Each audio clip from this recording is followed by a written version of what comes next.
I can tell you almost nothing about my 5 years in the Israeli army, because the very existence of my unit is not even known to the Israeli public, but it belongs to the Israeli intelligence. And after 5 years in my unit, by the way, everyone in this unit, they have foreign passports. All of us were born outside of Israel. Everyone in the unit is an officer. There are no regular soldiers in this unit. No one in the unit looks Israeli. No one in this unit sounds Israeli. And after 5 years in the unit, I became a reserve officer, and our story begins almost exactly 25 years ago. The last Saturday night of March, 1984, and this has nothing to do with George Orwell.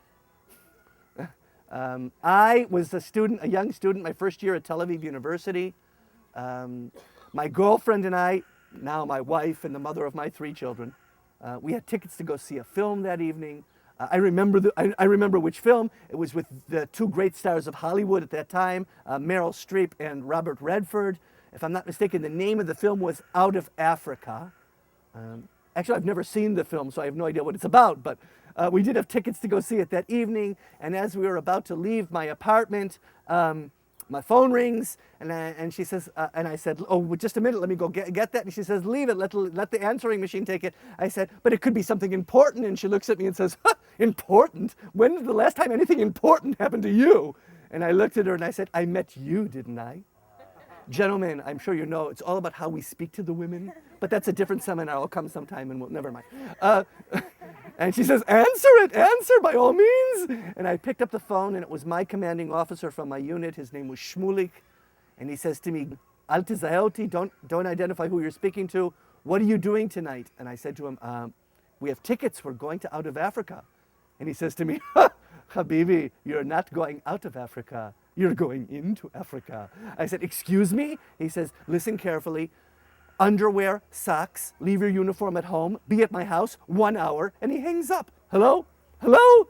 Orly says, come on, we're going to be late. I said, yeah, listen, has Liat, her best friend, has Liat seen this movie yet? I don't think so. Why? Why don't you give her a call, ask her if she wants to go with you to the movie? And she says, what do you mean? You bought the tickets, it's your idea. Who was that on the phone? I said, no, it was a wrong number. She said, really? Then what are you doing?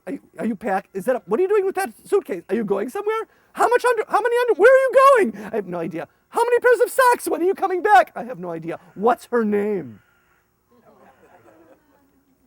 By the way, I came back a month later. Orly knew I hadn't been cheating on her, because she said that any man that smelled as badly as I did could not possibly have been with a living woman. And the truth is, I hadn't had a shower for 3.5 weeks. So actually, I came to Jerusalem today to tell you why I didn't have a shower for 3.5 weeks in 1984, which is a fascinating topic for a discussion of any kind. We got to Shmulik's house. He lived in a neighborhood of Tel Aviv called Ramat Gan, near the Yarkon River. All the guys from the unit were there. We knew something big was happening. We had no idea what was going on. He invites us down into his basement, and immediately we saw 2 things that caught our eye. First of all, on the wall of his basement, there was a big wall map of Ethiopia. And I said to myself, that's interesting. I've never seen anyone decorate their house with maps of Ethiopia before. I thought this was something new in interior design that I wasn't familiar with. And then I saw something even more interesting, caught my eye immediately. In the floor, in the middle of the basement of his floor, there was a sand model of the northwestern region of Ethiopia, an area known as the Gondar region. And on this model, there was 1 little town and 12 little villages marked out on the sandbox model. He tells us to sit down on the 4 sides of the sandbox on the floor, and he says to us the following, and I remember every word. There are messages you will receive in life. I call them formative messages. They're so important. They make such a difference in your life. Something about the tone, the content, the context in which they're said, these sentences. You'll never be able to forget every word, every syllable. And he looks at us and he says to us,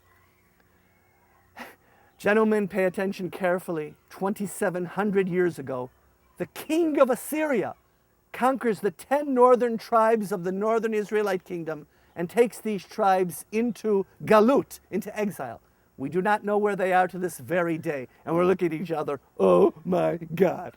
We had to bring underwear to Shmulik's house on Saturday night to get a Bible lesson about the tribes of Israel from 2,700 years ago. He's gone on one too many missions. He's lost touch with reality. And then he says, we've discovered the tribe of Dan. And he thinks, what?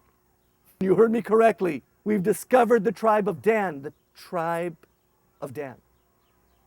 The biblical tribe of Dan that was taken away in the year 721 BCE by the Assyrian king, taken, according to legends, to a place called, beyond the mountains, to Bikat Hayarech, the Valley of the Moon. Where is this place? No one knows.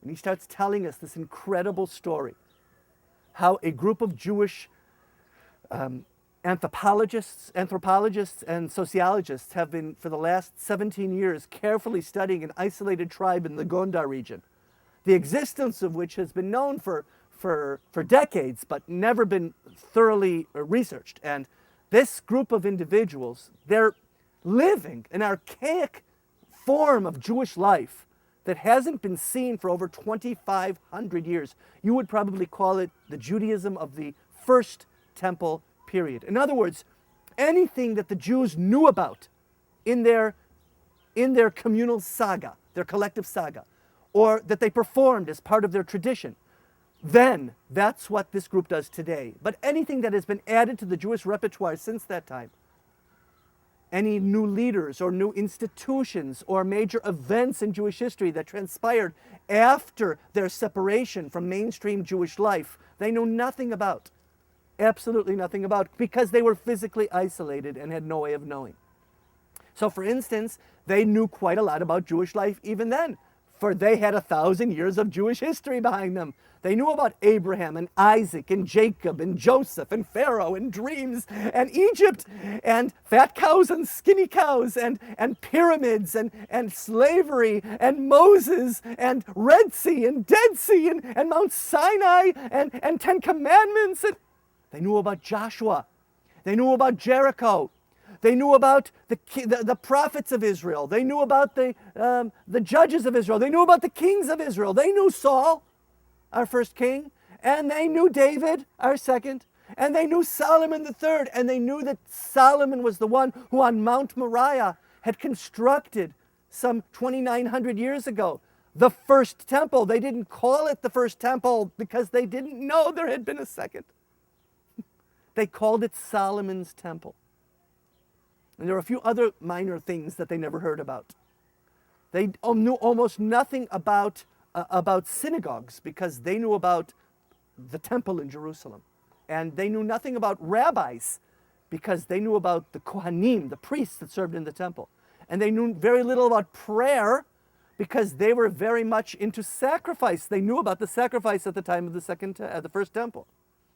They knew nothing about Tzfat and Jewish mysticism and nothing about the expulsion of Spanish Jewry in 1492.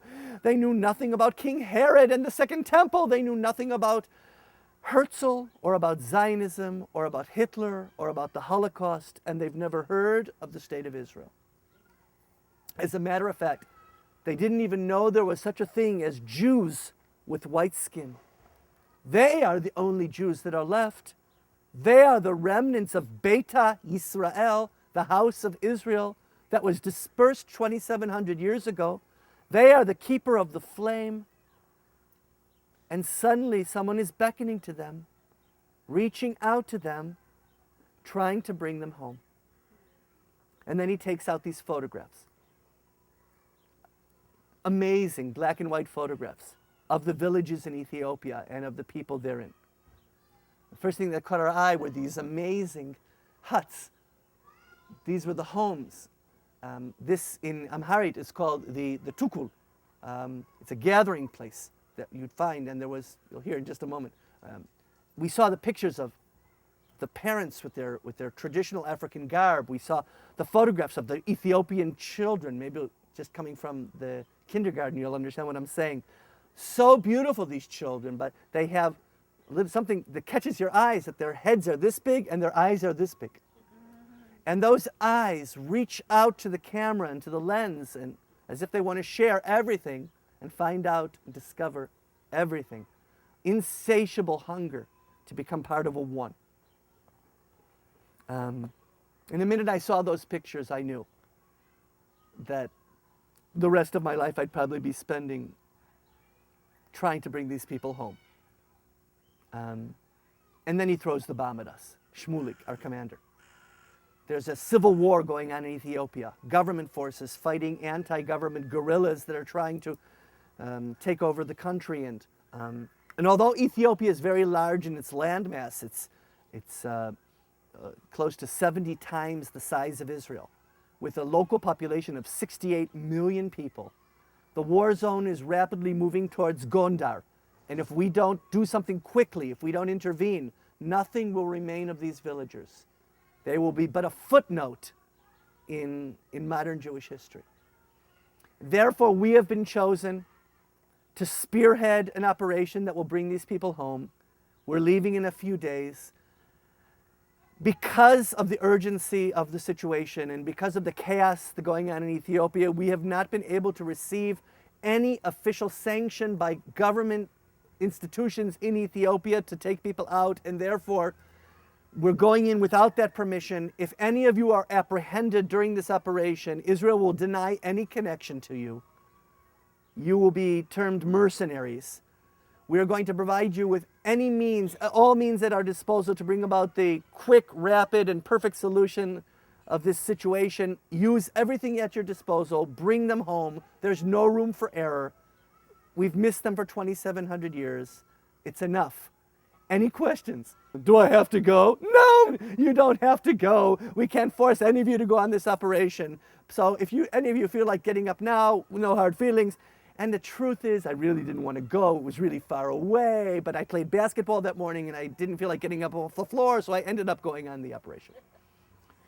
And that's why 10 days later, I found myself on a Hercules transport jet at 5:30 in the morning, flying over Central Eastern Africa, and somebody kicked me in my behind very hard. That's the only way to get me to jump out of anything higher than a chair. I'm a chicken. And 12 of us parachuted into one of the villages that we saw on the model in Shmulik's house that evening in Ramat Gan. 12 subunits of my unit parachuted that night into Ethiopia. In each one of them, there were 12 soldiers, officers, and into those 12 villages. And all of this was to represent the coming together for the first time in 2,500 years of the 12 tribes of Israel. 12, I said, in my unit. There was me, the commander of one of the 12 subunits. I was this small, not the commander of this whole operation. There was an army doctor, a physician with me. There were 2 army medics. Oh, and there was a guy, one of the guys who's in charge of communication. I remember because he had with him a satellite telephone, the first operational satellite telephone used by the IDF today. Every shmageg has a satellite telephone in his pocket. The one we had 25 years ago was slightly larger than this, and it weighed 17.5 kilograms. But it was like, E.T. phone home, and we could call from anywhere in the world, and it was really cool. And we had a satellite telephone. We were so happy. There was the guy, and the other guys were in charge of security because we had to move through a war zone. And the one that was not from my unit, there was one who parachuted with us that morning that was not from my unit. He was an Ethiopian law student from Addis Ababa, studying here an exchange student studying here at the Hebrew University in Jerusalem, because we thought that if we actually have to fall out of the sky, it might be a good idea for at least one of us to speak a little bit better Amharic than me, and therefore he was to serve as our translator. It was early in the morning. It was 5:40 in the morning. The first rays of sun were just coming up over this village, and the village from the sky, we could see it on the palm of our hand, surrounded by never-ending wheat fields, which were still green. The wheat was green because it was still early April. It hadn't turned yellow yet. And in the middle of the village, a tukul 20 times the size of the one behind me. You couldn't miss it. It was big, circular structure with a roof just like this. And on the top of it, made out of tin, was a Magen David, the Star of David. And when I saw the Star of David from the sky, I was just overwhelmed, and I got very excited, and my friends are just like, were floating down next to me. I'm pointing like, look, look, look, look, and they're going like, will you chill out? I was always a little bit strange. But they're like, we're in the end of the world, and there's a Magen David. These people are really Jews. Now, you have to understand, the people in this village have never seen an airplane before. So despite the early hour of the morning, when they heard a big chunk of metal flying over the sky, in the sky over their village, and then they looked and they saw 12 people falling from the sky, they said, this is interesting. And by the time we hit the ground, we were surrounded by close to 700 villagers from all sides who looked at us, got down on their stomachs, and began to crawl up to us, and they began to kiss our feet. Ladies and gentlemen, if any of you are totally overwhelmed by this talk, and at the end of which you feel an urge to kiss my feet, that's fine. But when 700 people do it at once, it was a little bit unnerving. And I'm looking at them and saying, no, this is crazy, because I understood. We just fell out of the sky. They think we're not wearing uniforms. They don't know we're soldiers. They think we're angels from heaven. And I said to my translator, Lo Naim, no, this is not, tell them. I'm a 25-year-old officer in the Israeli army. I'm not an angel. Tell them we're soldiers. So he did, and that changed their mood. Now they want to kill us. And they're coming in, and I said, no, that's not good. No, that's not good. Tell them we're good soldiers. Didn't mean a thing. I said, no. Tell them we're Jewish soldiers. It didn't mean a thing to them. No. Tell them we're from Israel. He tried. No, it didn't help. It didn't mean a thing to them. I said, tell them we're from Jerusalem. And he looks at them and he says, Jerusalem. And they're like, oh. Did you ever see in cartoons when one of the characters is really surprised, his eyes pop out of his, boing? I never thought I'd see that happen to 700 people at once. I said, cool, do that again. I don't know how you did that, but that was cool. And he goes, Jerusalem, ah! And the oldest man amongst those who were surrounding us gets back down on his stomach and he crawls up to us. And he begins to kiss my feet again. And I said, I thought we were done with this. What is it? Only at the end of that day did I find out what this had been all about. It seems that in the Ethiopian Jewish community, one of the first traditions, legends that they teach the youngsters is that in the end of days, Ketz Hayamim, at the end of all time, there's going to be a great war that's going to nearly bring about the destruction of the entire community. But God is going to send 12 emissaries from the heavens that will float down from the clouds and will bring the entire community to Jerusalem. Well, the war zone is just 2 days away. They can hear the cannons. And there's 12 of us. And we just fell out of the sky. And we told them we're from Jerusalem. You don't have to be Einstein. 2 + 2 is generally 4. And looking back at that today, now that I'm old and decrepit, at that time it really ticked me off. I'm not an angel. But today I look at it and I ask questions. Are all of us but pieces on a chessboard that some greater power is moving around?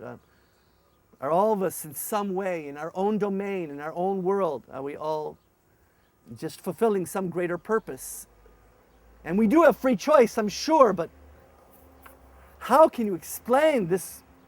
I've worn many hats in my life. I've been a son, and now I'm a father. I've been a boyfriend, I became a husband. I became a parent. I was a student. I was a teacher. I was even a school principal. But I've never before have I been the realization of a prophecy. That I don't know how to deal with till today. I don't have answers. I only know, and I'm only sharing with you the questions that I ask every day when I wake up in the morning. So we said, okay, fine, we're angels, great. Take us to the Kesim. The Kesim was the judicial leadership of the Ethiopian Jewish community, the elders. To get to the Kesim, we had to cross the entire village by foot. And then I saw what the situation there was on the ground. It was severe. When they had prepared us in our briefings, they had told us that because of the war, all of the roads in and out of the village had been cut off for weeks, but we didn't realize what the ramifications of that.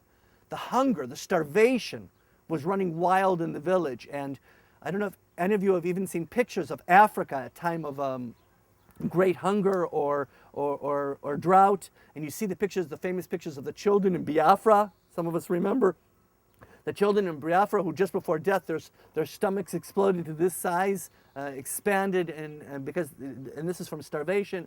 Now the first to suffer, of course, from any malnutrition are the elderly people and the children.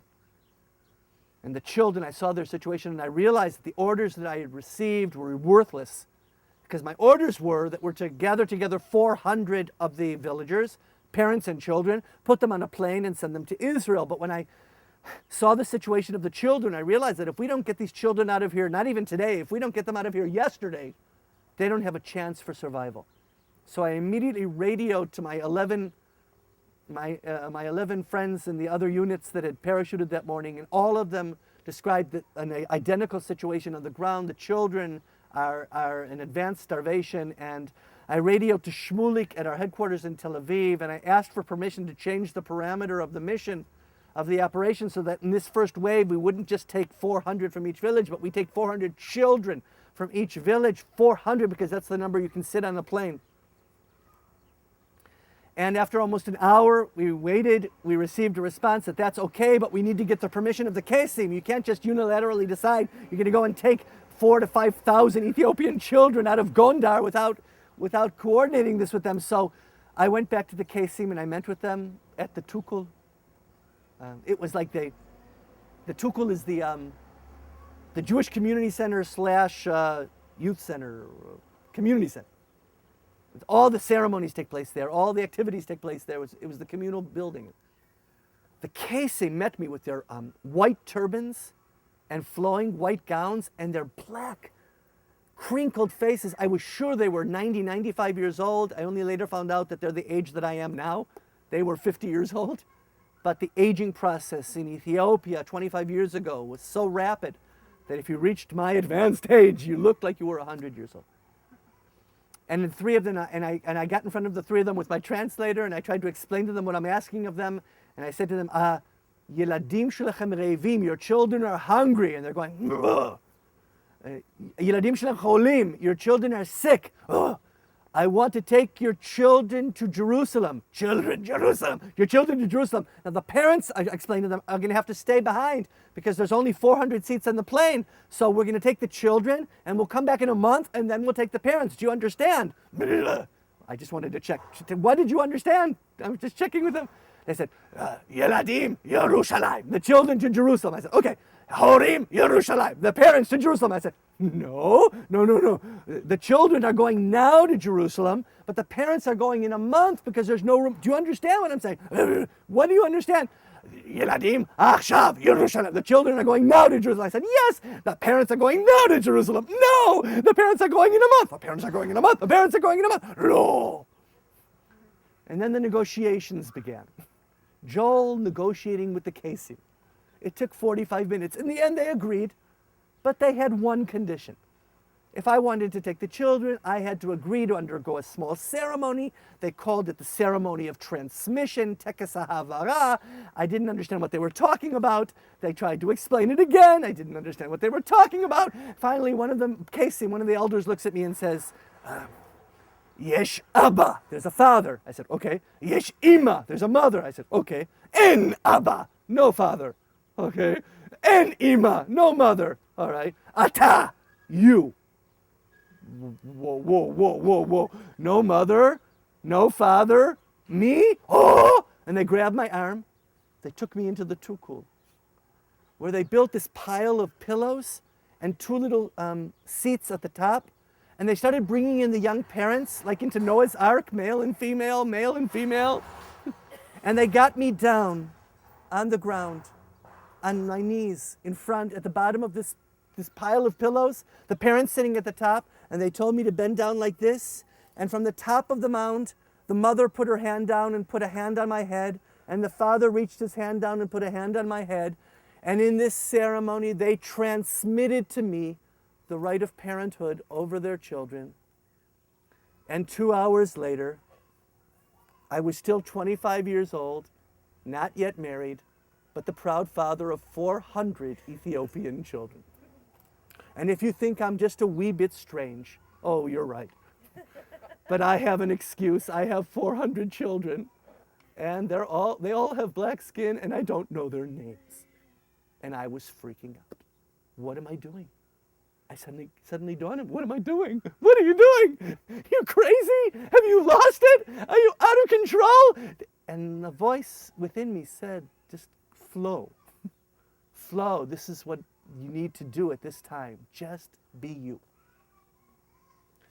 It took us 3 days to prepare the children to leave the village. And this is where our story really begins. Because what's the big deal here? All you have to do is land an airplane, get the kids on the plane and take them to Israel. Well, yeah, that would have been very nice, but the problem wasn't philosophical, it was geography. Anyone who knows anything about the Gondar region, who's ever visited Gondar, let me put it this way, I've been back several times to Gondar. Never once did I see a soccer field in an Ethiopian village. Why? Ethiopian kids don't like to play soccer, they love soccer. But if you kick a soccer ball in the Gondar region, it stops rolling 5 days later.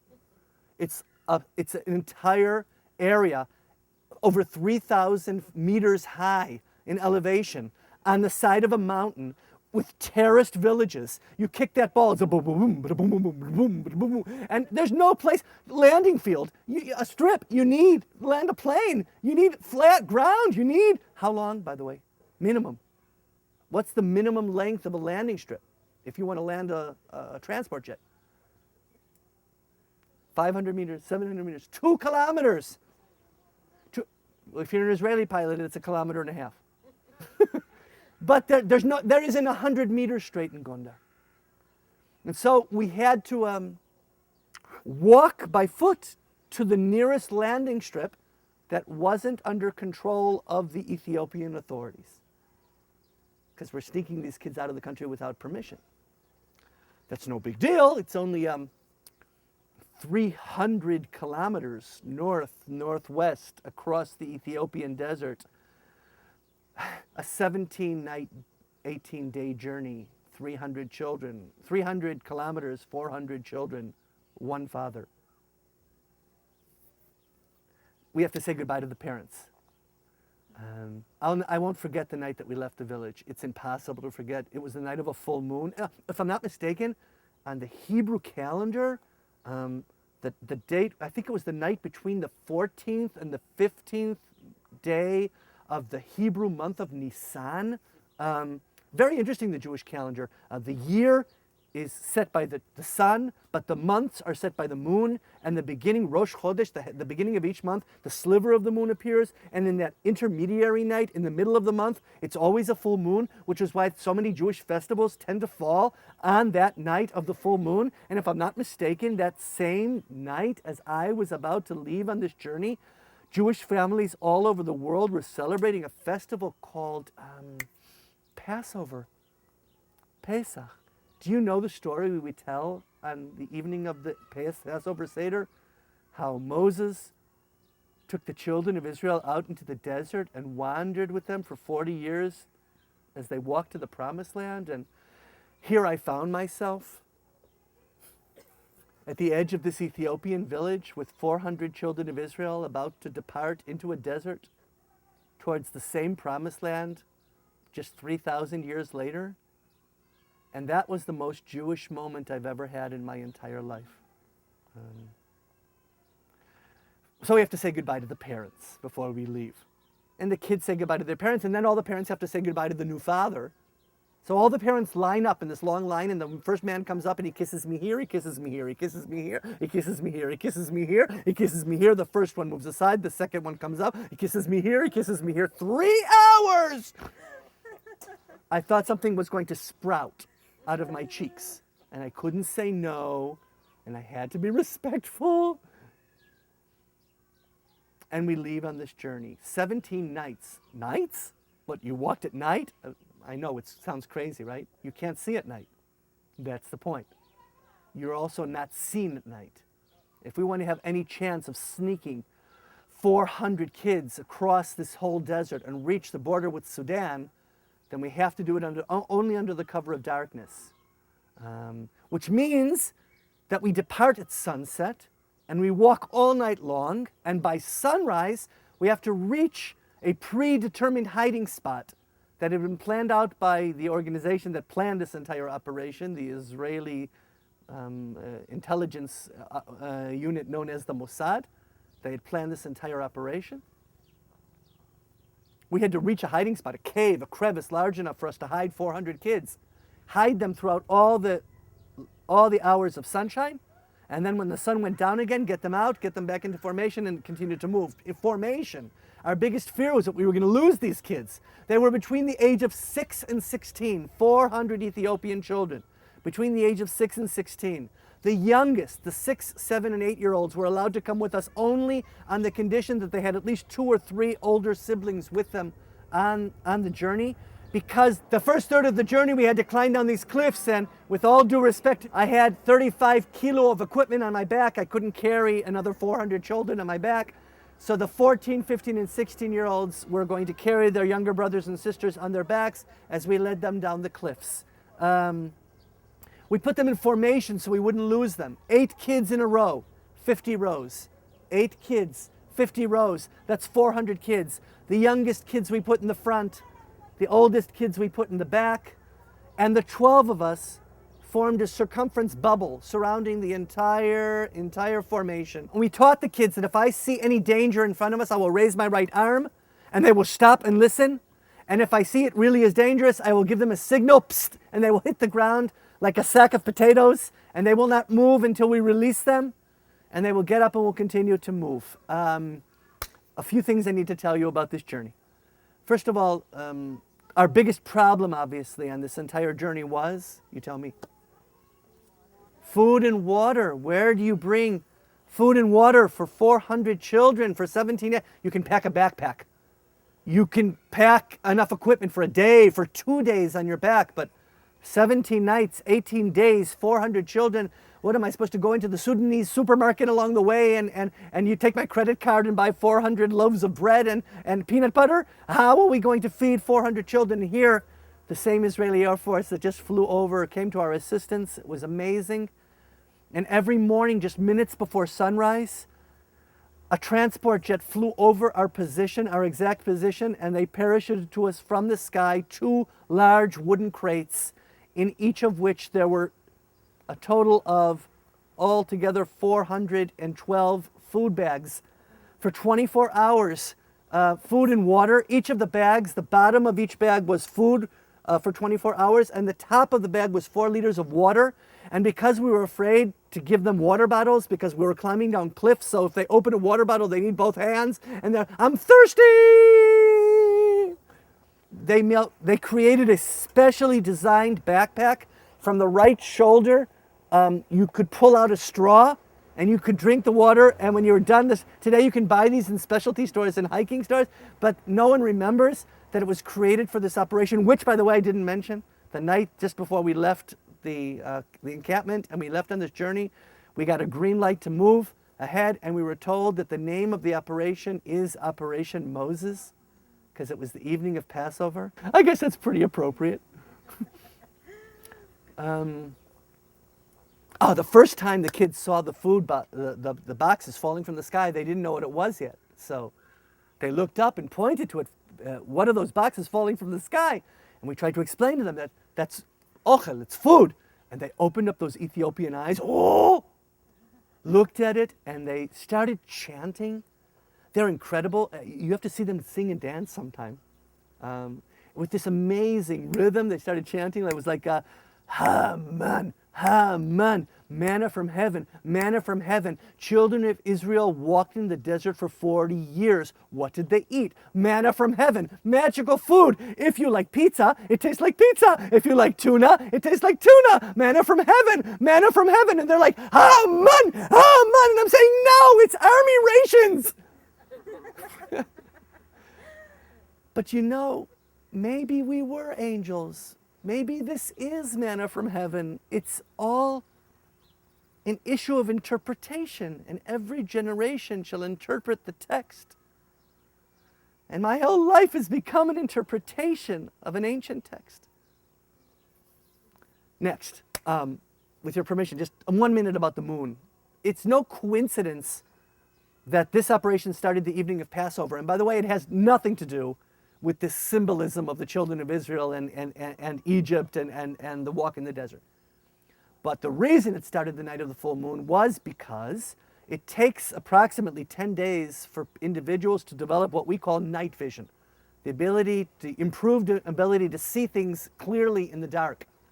And because of the danger of the first third of the path we had to cross, which was going down cliffs, and because we were not allowed to turn on flashlights of any kind, because we'd be sitting ducks, we had to depend on natural illumination. And that's why the first week of the operation was under the full moon. And it was incredible, by the way. That first night, I needed sunglasses. It was so bright. And the second night, it was just wonderful. And the third night was just fine. And the fourth night was okay. And on the 10th night, there were plagues in Egypt, and one of them was darkness. We call it the darkness of Egypt. It's nothing. Try the darkness of Ethiopia. You have no idea what dark is. On that 10th night, it was so dark that at 2 o'clock in the morning, I did a simple vision check. I extended 3 fingers in front of my face this distance, just to make sure I could see my fingers from this distance. I couldn't see my fingers. I didn't see my arm. And a few minutes later, what I did see, and I couldn't miss it, was that in front of me, hard to gauge the distance because of the darkness, 50, 60 meters in front of me, 6 points of yellow light, eyes looking at me from the darkness. I had no idea what it was, but it didn't look good. And I raised my right arm to tell the group to stop until I figure it out. But it was so dark that the line behind me didn't see me stop, so they sort of banged into me. And the line behind them didn't see them bang into me, so they banged into them. Have you ever seen an Ethiopian accordion? 50 rows, boom, boom, boom, boom, boom. I'm like, psst, everyone was down. I looked to my left, 10 points of yellow light. I looked to the right, 12 points of yellow light. I looked behind us, 14 points of yellow light. We're surrounded. And when the group of wild hyenas that had surrounded us in all directions sensed that I had detected them, they released a battle cry. It was truly the scariest sound I've ever heard in my entire life. Hard to even describe it to you in a beautiful day like this under the Jerusalem sky. But it was frightening and terrifying and sounded something like, how do I describe it? The children lost control. My greatest fear was about to happen. They're going to split. They're going 360 degrees. They're running in every direction. You need to understand that 70 meters to our left, there's a 400-foot drop. And over there, just to the right, there's a 1,000-foot drop. And all we need is for these kids to try to run away. Ah, hyenas, hyenas, hyenas! And so we were prepared. I, on my right shoulder, had a mashlokit, a whistle with predetermined signals that I had practiced with my friends, my comrades from the unit. And I gave them the signal. They heard what I was asking. We extended our hands. We ran forward. We pounced on the children. Ethiopian pyramid. 400 kids. I wasn't scared by these hyenas. One, because I'm a total idiot. And two, because they showed us. They prepared us for this. In the briefing, they even showed us this textbook. It clearly states there that in the Ethiopian desert there are packs of wild hyenas, but they're scavengers. They never attack living targets, so there's nothing to worry about. That was very reassuring, but at that particular moment in the desert, I had this very acute feeling that this group of hyenas hadn't yet read that textbook. No one told them that we're not dinner. I really want to get into the Guinness Book of Records. I'm all for it, but I'm not into like the first group of Jewish Ethiopian children to be devoured by hyenas in the desert. That's not cool. So I had to do something, and I took my gun, and I sent a very warm welcome message from the Israeli army, and 4 of them took it directly to their heart, and the rest understood exactly what I was referring to, and they dispersed. And it took me 57 minutes to calm the children down and get them back into formation. Why is that so important? Oh, it's extremely important and relevant. Why does it make a difference? Because the sun, with all due respect, I'm not Joshua the son of Nun. You know, the sun stood still for Joshua. It's not going to stand still for me. If we've lost a whole hour of our time, we're not going to make it to the hiding spot before sunrise. And if we are apprehended, they warned us before we left. The little girls would be raped and the little boys would be sold. There was a slave market on the streets of Addis Ababa. We will be executed. Use every means at your disposal, said Shmulik, to bring them safely home. And I had to do something. So I took all the older kids, 14, 15, 16 years old, and I explained to them the situation. And I said, listen, we still have 12 kilometers. And it's 3:15 in the morning, and we got to move. We have to really move. So you follow me. Each one, take one of your little brothers and your sisters and follow me. And I started to run, and it's unbelievable. Those children ran 2 kilometers, 4 kilometers, 6 kilometers, 8 kilometers, 10 kilometers. They collapsed. I was fine. I wanted to die. We're still 2 kilometers from the cave, and I look to the sky in the east, and it's turning bright orange. I have minutes. What am I going to do? What am I going to do? It might as well be 2,000 kilometers. How am I going to move 400 children 2 kilometers? I can't pick them up. What am I going to do? And so I took my water in my backpack every day. I had 8 liters of water. And I took my water supply and I poured it on the heads of all the older kids that had collapsed. They were in a coma after running 10 kilometers. And I woke them up from their stupor, and I said, I really apologize. I know you want to sleep. I know how exhausted you are, but come, sit in a circle. I need to tell you a story about Jerusalem. I got them to sit down on their knees in a circle, all the older kids, and to hold hands in the air like this. And I said, Jerusalem is a special city. It's the only city in the world that has a beating heart. And even from this distance, if we listen, we might be able to hear, we might actually be able to feel the beating heart of Jerusalem. And I began to pump my hands in a motion like this, boom, boom, the rate of the heartbeat, boom, boom, boom, boom. And I saw them starting to pass this motion around the group, boom, boom, boom, boom. And each child that felt that motion, his eyes lit up, boom, boom, boom, boom. And I said, my God, they don't have cable TV. They really believe me. Boom, boom, boom, boom. And I said, now get up. And they got up and they ran 2 kilometers. And the last one went into the cave, and the sun came up, and I collapsed. I slept 17 minutes. They slept 12 hours. I slept 17 minutes because I had to prepare the topographical maps for the next day and memorize them. I had to guard them for 6 hours. We were on rotation, guarding them all night. I didn't have time to sleep this entire journey for more than 15, 20 minutes a night. And if you think it didn't occur to me that I just want to throw all this, what do I need this for? What am I doing if I didn't want to just escape and go somewhere? Those thoughts crossed my mind every single day. All day long while I was guarding those sleeping children. Why don't I just make a break for it, make a run? But if I leave them, they will be alone and they won't make it home. And maybe there is some sort of purpose to this madness that we're involved in. And it's madness. But maybe some ray of light will come of this. And we finally arrived at the border with Ethiopia, with Sudan, Ethiopia. And there was a landing strip there and a large refugee camp that was forming. Now, you need to understand that Ethiopia is Sudan is a Muslim country. They're not great lovers of Israel. But we couldn't land an Israeli jet there in Sudan. But we had a great friend in the White House in Washington at that time. His name was George Bush. He was the vice president of President Reagan.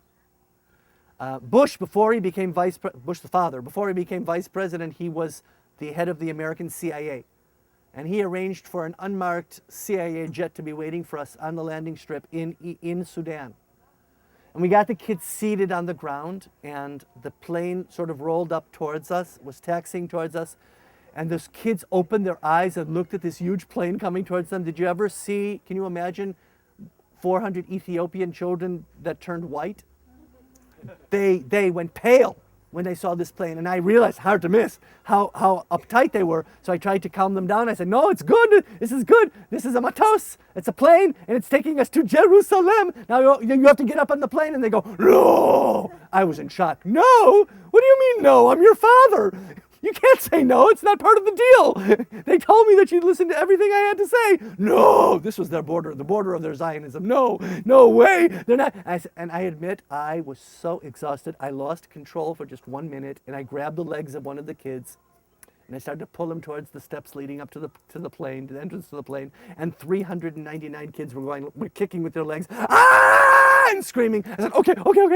I'm a good officer. I have a secret weapon I've been carrying just in case we had this type of an emergency. And I threw off my backpack and I opened it up. It was a 4-pound bag of M&Ms. You know, it melts in your mouth, not in your backpack. And I've been carrying it for 300 kilometers. And I open up this chocolate and I have a handful of M&Ms and I say to them, do you know what this is? And they're like, ah. I said, you've never heard of Israel, but M&Ms, you know? Ah. You want these M&Ms? They're drooling at the mouth. Yes. I said, fine. You want M&Ms? That's great. And I made a chain of M&Ms on the ground, from the group all the way to the steps, up the steps, all the way to the entrance to the plane. I said, you want M&Ms? Go for it. 400 kids jumped on their feet, ran up the steps of the plane, grabbed the M&Ms, ate the M&Ms, ran down, wouldn't get off the plane, wouldn't get onto the plane. I was like, whoa, if they had left me one M&M, I would have forgiven them. But no, they ate the whole thing. Finally, I said, fine, you can rot here. Stay here. I don't care. I'm going home. I want my bed. I'm going to sleep. And then my translator said, excuse me, sir, may I say something to them? I said, say anything you want to them, but tell them to get up off the floor and get onto the plane now. And he says, I'll tell them. And he looks at them and he says 5 sentences to them in Amharic. I didn't understand a single word. And suddenly they go, oh. They looked at him. They looked at the plane. They looked at me. They looked at the plane. Oh. They get up. They walk onto the plane. And I'm like, whoa, how did you do that? What did you say? You must have. He said, nothing. I said, get over here. You just said something. They didn't just get up like that for nothing. What did you say? I just told them. What did you tell them about the prophet Isaiah? The prophet Isaiah? What does he have to do with it? It says that. What does it say there? On the wings of eagles, I shall carry you to Jerusalem. Excuse me, sir. They've never actually seen an eagle. You told them it's an eagle? I love eagles. Eagles are my favorite bird. And the eagle took us to Paris, where an El Al eagle was waiting for us. And the El Al eagle took us to Israel. And buses took these children to a youth village supported by the Jewish Agency for Israel that was called Chofim, just north of Akko. And they were there. And I went home, and I went to sleep for 37 hours. It's not exact. They tell me that in the middle, although I don't remember this, they tell me that I woke up in the middle and I ate 8 slices of pizza and finished a 1.5 liter bottle of Tempo Cola. We didn't have Coca-Cola yet in Israel. It was Tempo Cola. And I don't remember this, although when I woke up after 37 hours, there was an empty pizza box next to my bed, so this must be true. And they let us rest for like 3 weeks, and I'm finally getting back to school, and then one of those evenings, the phone rings, and it's Shmulik, my commanding officer, and he says, how are you? I said, I don't think I want to be talking to you. And he says, well, I need you, you know, the parents we left behind, we're going to bring the parents home. And I said, not me. There's no way that I'm going again. He says, what do you care? You know the way. I know the way. I said, no. And then I went to help. And we were organizing our equipment. And just an hour and a half before we took off for the second round, somebody leaked the story of the operation to the press. It appeared in the Los Angeles Times that Israel is cooperating via the CIA in America with Sudan and bringing Ethiopian Jews to Israel. Sudan immediately closed its border with Ethiopia. And those parents were left behind for 7 years until 1991. And in May 1991, in a second amazing operation that I was not involved with, Operation Solomon, we took advantage of a window of opportunity that had been open for us, and within 27 hours, we landed 117 transport jets in Ethiopia, and we brought 17,000 Jews to Israel in one day. The first to be put on the planes in 1991 were the parents of the kids that had been left behind in Operation Moses. And I was invited to come and see the reunification of these kids with their parents, although I had had no contact with them for those 7 years because of the secrecy of my unit. I simply disappeared on them, and they were in the hands of the staff of the youth village and adopting Israeli families. I was invited to the airport that morning, and I saw the parents getting off the plane with their traditional African garb, looking just like the parents you saw today in that classroom. And then I saw the children that I had taken, but they had grown, so the 6-year-olds were now 13 years old. They were bar mitzvah age. And the bar mitzvah kids were 20 years old. And somehow, despite the time and the distance, the children ran into the hands of the right mother. Epilogue, end of our story for today. About 10 years ago, maybe 12 years ago, I was teaching at an American school here in Israel, a 2-month program for American teenagers coming to learn Jewish history here. The Alexander Muss High School in Israel program. And on one of the days we were teaching them Zionism, so I took my class, I had 15 kids, I took them to the streets of Tel Aviv, because all the names of the streets of Tel Aviv are Zionist leaders. So, Ben Gurion Street and Lazarov Street and Weizmann Avenue. So we were wandering around the streets of the city, and at the end of the day, McDonald's opened its only kosher branch in the world at Dizengoff Circle.